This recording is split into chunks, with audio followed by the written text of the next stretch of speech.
చేసిన వారికే కాక చూసిన వారికి, విన్నవారికి కూడా పాప విముక్తిని కలిగించే శివరాత్రి వ్రతాన్ని గురించి, దాన్ని ఆచరించాల్సిన పద్ధతి గురించి వివరంగా తెలియజేశాడు.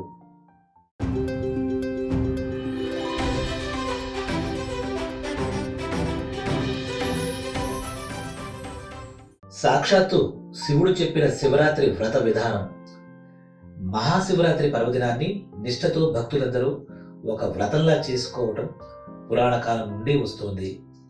ఈ వ్రతం చేసే వారి చెంతన నిరంతరం శివుడు ఉంటూ చింతలు తీరుస్తాడు. ఇదే వ్రతాన్ని నిష్కామ దృష్టితో చేసే వారికి ముక్తి లభిస్తుంది. కేవలం మహాశివరాత్రి నాడే కాక ఈ వ్రతాన్ని సంవత్సరంలో ప్రతి మాస శివరాత్రి నాడు చేసి ఆ తరువాత ఉద్వాసన విధిని ఆచరించిన వారికి అనంత పుణ్యఫలం లభిస్తుంది. భక్తి ముక్తి సొంతమవుతాయి. ఇంతటి పుణ్యఫలప్రదమైన ఈ వ్రతం గురించి చెప్పింది ఎవరో కాదు, సాక్షాత్తు ఆ శివుడే.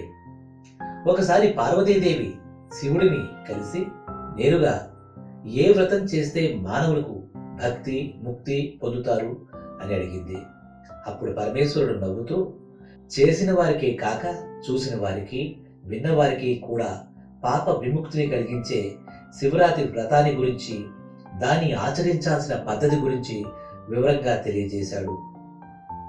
భక్తిని ముక్తిని మానవులకు కలిగించే శివ సంబంధ వ్రతాలు చాలా ఉన్నాయి. జాబాల శృతిలో ఋషులు 10 శైవ వ్రతాల గురించి చెప్పారు. శివ పూజ, రుద్ర జపం, శివాలయంలో ఉపవాసం, వారణాసిలో మరణం అనే 4 సనాతనమైన ముక్తి మార్గాలు, అష్టమి తిథితో కూడిన సోమవారం, కృష్ణపక్షం నాటి చతుర్దశి శివుడికి ఎంతో ప్రీతికరం. ఇవన్నీ ఒక ఎత్తైతే శివరాత్రి వ్రతం వాటన్నిటికంటే గొప్పది. ధర్మ సాధన అన్నింటిలోనూ ఉత్తమమైనదని దీనికి పేరు. ఏ భేదము లేకుండా సర్వ వర్ణాల వారు, అన్ని ఆశ్రమాల వారు, స్త్రీలు పిల్లలు ఒకరినేమిటి ఎవరైనా సరే ఈ శివరాత్రి వ్రతం చేసి మేలు పొందవచ్చు.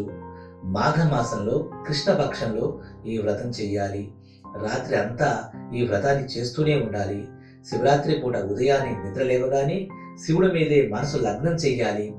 శుభ్రంగా స్నానం చేశాక శివాలయానికి వెళ్ళి శివ పూజను చేసి సంకల్పం చెప్పుకుని పూజా ద్రవ్యాలను సమకూర్చుకోవాలి.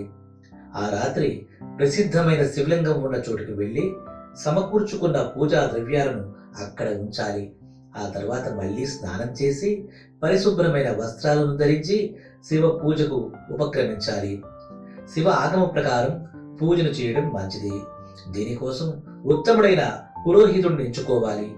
ఏ మంత్రానికి ఏ పూజా ద్రవ్యాన్ని వాడాలో ఆ క్రమంలో మాత్రమే పూజ చేయాలి.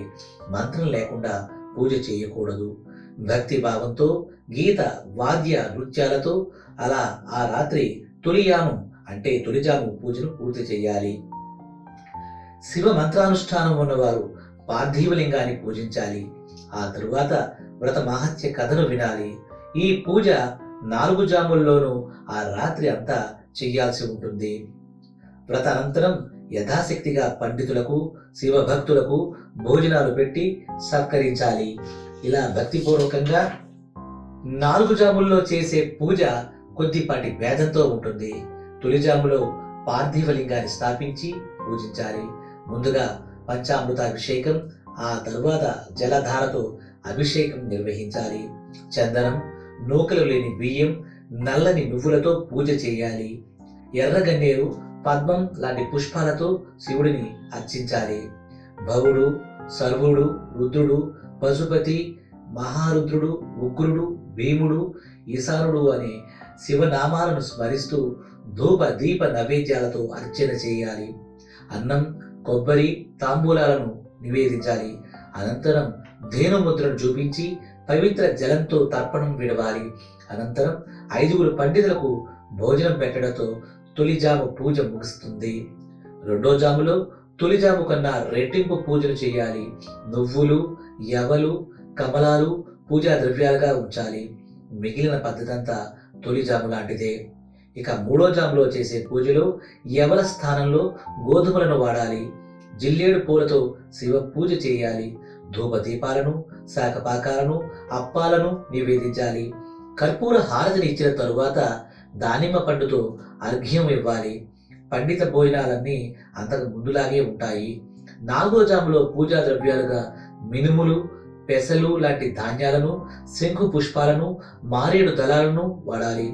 నైవేద్యంగా తీపి పదార్థాలను కానీ, మినుములతో కలిపి వండిన అన్నాన్ని కానీ పెట్టాలి. అరటి పండు లాంటి ఏదో ఒక ఉత్తమమైన పండుతో శివుడికి అర్ఘ్యం సమర్పించాలి. ఇలా భక్తిపూర్వకంగా 4 జాముల్లోనూ ఒక ఉత్సవంలాగా ఉత్సాహంగా శివరాత్రి వ్రతాన్ని చేయాల్సి ఉంటుంది. ఏ జాముకు ఆ జాము పూర్తి కాగానే ఉద్వాసన చెప్పడం, మళ్ళీ తరువాత జాము పూజకు సంకల్పం చేస్తూ ఉండాలి.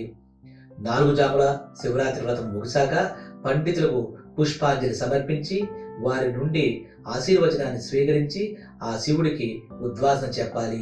ఈ వ్రతక్రమాన్ని శాస్త్రం తెలిసిన ఆచార్యుడి సహాయంతో క్రమం తప్పకుండా చేయడం మంచిది. ఇలా చేసిన భక్తుల వెంట తాను నిరంతరం ఉంటానని, సర్వ శుభాలు సుఖాలు కలిగిస్తానని శివుడు పార్వతీదేవికి వివరించి చెప్పాడు.